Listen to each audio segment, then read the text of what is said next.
Starting Wednesday, the NTSB will hold a 3-day hearing to investigate the deadly midair collision near D.C.'s Reagan Airport. You may remember this crash. It shook all of us across the nation. It took place in January. Crash, crash, crash. This is alert 3. Crash, crash, crash. This is alert 3. Crash, crash, crash. This is alert 3. Crash, crash, crash. This is alert 3. 2 helicopters. Helicopter CRJ approaching runway 33. It was probably out in the middle of the river. I just saw a fireball and then it was just gone.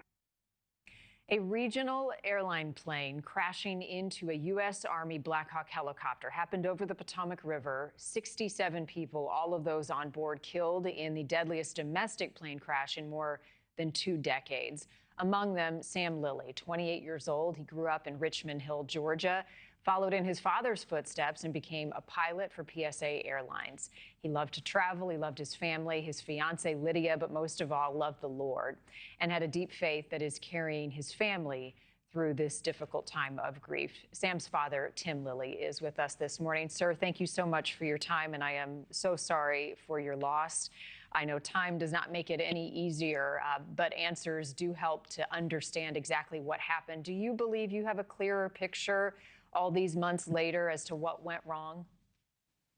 Well, yes, as you know, well, first I want to thank you for having me. You know, the first interview we did after this tragic accident was with Chris Como on NewsNation, and this opened a lot of doors for us to have a voice with legislators, and they've really been great in working with us.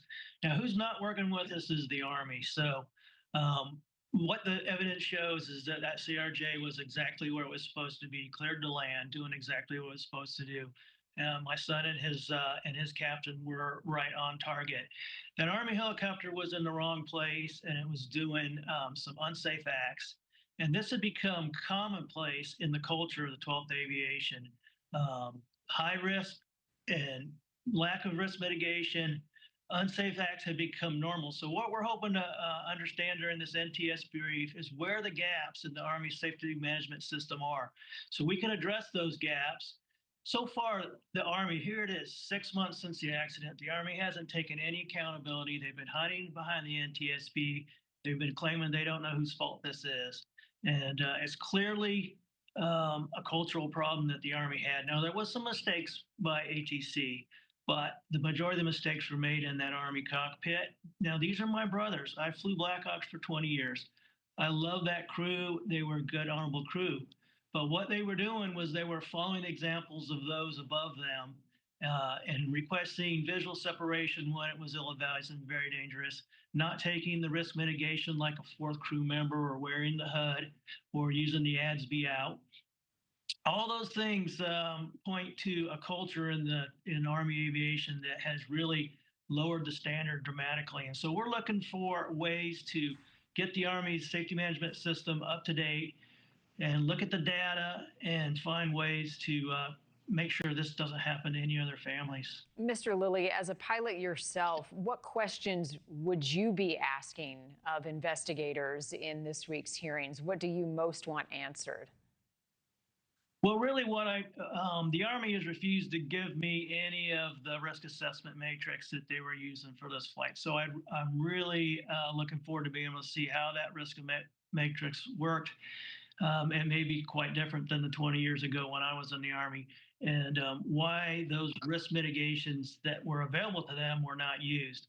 Also, I want to find out when it became commonplace to do dangerous acts in the 12th, like asking for visual separation when it was a really bad idea. And so that we can put a stop to these things.